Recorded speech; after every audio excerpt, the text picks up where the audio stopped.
So hey guys, welcome to our YouTube channel. My name is Manoj, hope you guys are fine. तो last video में मैंने आपको बताया था 4 मेथड के बारे में जिसके थ्रू आप अपने डीवीआर को ऑनलाइन कर सकते हैं। फर्स्ट मेथड है आपका डीएचसीपी सर्वर के थ्रू, जो कि है डायनामिक होस्ट कॉन्फ़िगरेशन प्रोटोकॉल। तो इसके थ्रू आप अपने डीवीआर को ऑनलाइन कर सकते हैं। ये मैंने लास्ट वीडियो में एक्सप्लेन किया, अगर किसी ने नहीं देखा तो वो जाके चेक कर सकता है। तो इस वीडियो में मैं आपको सेकंड मेथड के बारे में बताऊंगा, जो कि है आपका डीएचसीपी आईपी एड्रेस रिजर्वेशन के बारे में या फिर मैक एड्रेस के बारे में। काइंड ऑफ सेम थिंग है दोनों में आपको मैक एड्रेस भी आपको यूज़ करना पड़ेगा और आईपी रिजर्वेशन भी यूज़ करना पड़ेगा। तो ये आप कहाँ यूज़ करेंगे? ये आप यूज़ करेंगे अपने राउटर में। जो भी आपके पास राउटर है उसमें आप आईपी एड्रेस को रिजर्व करेंगे with the help of MAC address.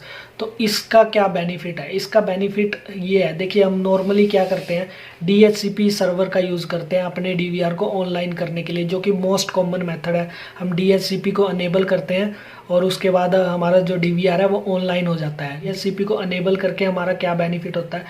जब भी हम डीएचसीपी को अनेबल करते हैं तो जो हमारा राउटर है वो ऑटोमेटिकली एक आईपी असाइन कर देता है हमारे डीवीआर को। तो वो आईपी जो असाइन होती है उसके थ्रू हमारा जो डीवीआर है वो ऑनलाइन हो जाता है। लेकिन इसमें एक सबसे बड़ी प्रॉब्लम क्या आती है? प्रॉब्लम इसमें ये आती है कि भी हमारा राउटर ऑफ होता है तो उसका आईपी एड्रेस चेंज हो जाता है, क्योंकि ये डायनेमिकली है, कोई हमने स्टैटिक आईपी अपने राउटर को नहीं दिया हुआ। तो ये डायनेमिकली चेंज होता रहता है, जिसकी वजह से हमारा जो डीवीआर है वो ऑफलाइन हो जाता है, क्योंकि सेम टाइम पे वो आईपी उठा नहीं पाता, वो आईपी उसको असाइन नहीं हो पाती, जिसकी वजह से वो ऑफलाइन हो जाता है। तो ये बहुत बड़ी प्रॉब्लम आती है। सो ये प्रॉब्लम आती है फ्लक्चुएशन की वजह से। जहाँ पे भी बहुत ज़्यादा फ्लक्चुएशन है, राउटर बार बार ऑफ हो रहा है, तो उसकी वजह से क्या होता है, हमारा डीवीआर ऑफलाइन हो जाता है, क्योंकि वो सेम टाइम पे वो आईपी असाइन नहीं कर पाता। तो उसकी वजह से डीवीआर बार बार ऑफलाइन आ जाता है और ये प्रॉब्लम रेगुलरली आती रहती है। तो उस केस में हमें क्या करना चाहिए? उस केस में हमारे पास एक बेस्ट सॉल्यूशन है रिजर्व आईपी का।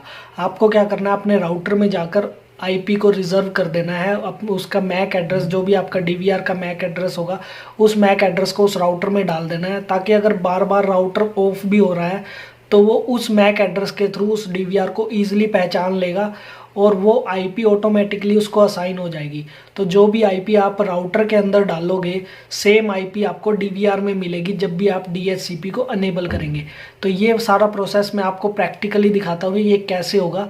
तो चलिए स्टार्ट करते हैं। और अब तो सबसे पहले हम अपने राउटर की सेटिंग्स में जाएंगे और एक आईपी अपने डीवीआर के लिए रिजर्व करेंगे, ताकि फ्लक्चुएशन की वजह से अगर हमारा जो राउटर है वो बार बार बंद भी हो रहा है तो भी जो हमारा राउटर है वो ऑटोमेटिकली मैक एड्रेस के थ्रू उस डीवीआर को पहचान सके और उसको वही आईपी असाइन कर सके। तो चलिए स्टार्ट करते हैं और चलते हैं अपने राउटर की तरफ। सो गाइस, सबसे पहले आपने अपने फ़ोन को राउटर के साथ कनेक्ट करना है।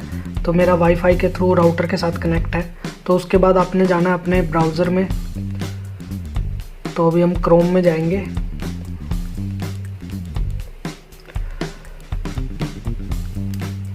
उसके बाद हम अपने राउटर का आईपी एड्रेस इसमें डालेंगे 192.168.1.1। तो ये देखिए हमारा राउटर ओपन हो चुका है, नेटिज़ का राउटर है। तो ये नेटिज़ का राउटर ओपन हो चुका है। तो सबसे पहले हम इसमें एडवांस सेटिंग में जाएंगे।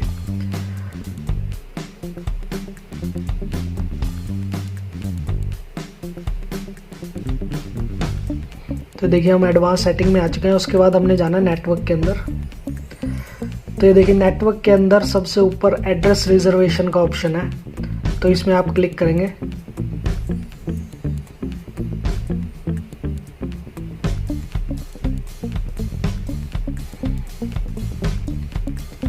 तो ये देखिए हम एड्रेस रिजर्वेशन में आ चुके हैं। तो सबसे पहले डिस्क्रिप्शन है ऊपर, डिस्क्रिप्शन में आप डाल दीजिए डीवीआर।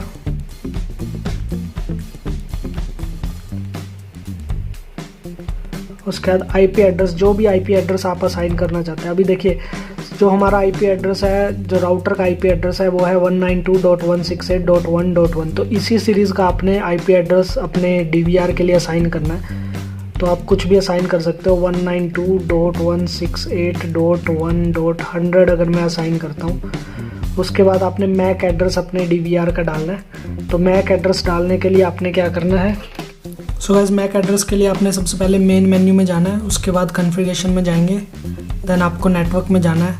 और नेटवर्क में जाने के बाद ये देखिए आपके पास मैक एड्रेस है यहाँ पर। तो ये मैक एड्रेस आपने या तो नोट कर लेना है या कहीं पे कॉपी कर लेना है। और उसके बाद इस मैक एड्रेस को आपने अपने राउटर में डालना है। सो गाइस हमने मैक एड्रेस इसमें सेव कर दिया है, तो ये देखिए सेव हो चुका है। तो DVR का मैक एड्रेस हमने राउटर में सेव कर दिया है और ये देखिए नीचे लिस्ट में आपको राउटर का DVR का मैक एड्रेस और जो IP हमने असाइन किया है वो दोनों दिखा रहे हैं। तो ये परमानेंटली स्टोर हो चुके हैं जब तक हम यहाँ से इसे चेंज नहीं करेंगे। सो गाइस अभी हम अपने DVR के राउटर में जाके चेक करते हैं कि ये सेम IP हमारा असाइन हुआ या नहीं। So guys again we have to go to the configuration और नेटवर्क के अंदर जाएंगे। तो ये देखिए यहाँ पर कुछ और IP आ रहा है और प्लेटफॉर्म एक्सेस के अंदर ये देखिए हमने सारी सेटिंग ऑलरेडी की हुई है। तो यहाँ पे ऑफलाइन शो हो रहा है, हमारा वेरिफिकेशन कोड भी बना हुआ है, सब कुछ बना हुआ है। तो अब दोबारा हम जर्नल में जाएंगे और DHCP को इनेबल करेंगे और देखेंगे कि सेम IP हमारे पास आती है या नहीं आती जो हमने राउटर के अंदर डाली है। तो ये देखिए हमारे पास सेम IP आ चुकी है 192.168.1.100 जो हमने राउटर के अंदर डाली थी। सो उस राउटर के अंदर ये IP इस DVR को असाइन हो चुकी है परमानेंटली। जब तक हम उस राउटर के अंदर जाकर चेंज नहीं करेंगे तब तक यही IP इस राउटर के लिए रहेगी। तो अभी हम चेक करते हैं कि हमारा DVR ऑनलाइन हुआ या नहीं हुआ। तो नेटवर्क के अंदर दोबारा से जाएंगे तो ये देखिए हमारा DVR ऑनलाइन हो चुका है।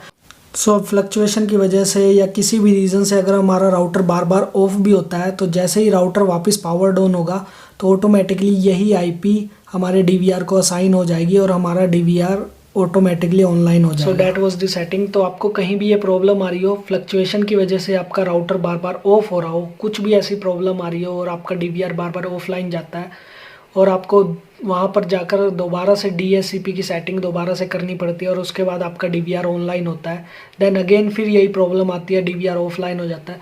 तो आप एक बार ये वाली सेटिंग डाल के देखिए तो आपका DVR कभी ऑफलाइन नहीं होगा। बेशक राउटर कितनी बार भी ऑफ हो, कोई भी प्रॉब्लम हो, राउटर ऑटोमेटिकली मैक एड्रेस के थ्रू DVR को ढूंढेगा और उसको ऑनलाइन कर देगा। तो कभी कोई प्रॉब्लम नहीं आएगी। बहुत ही ईजी सेटिंग है बहुत। और अगर वीडियो अच्छा लगा हो तो प्लीज़ लाइक कीजिए, शेयर कीजिए अपने दोस्तों के साथ। सो गाइस हम मिलते हैं आपसे नेक्स्ट वीडियो में, तब तक के लिए गुड बाय।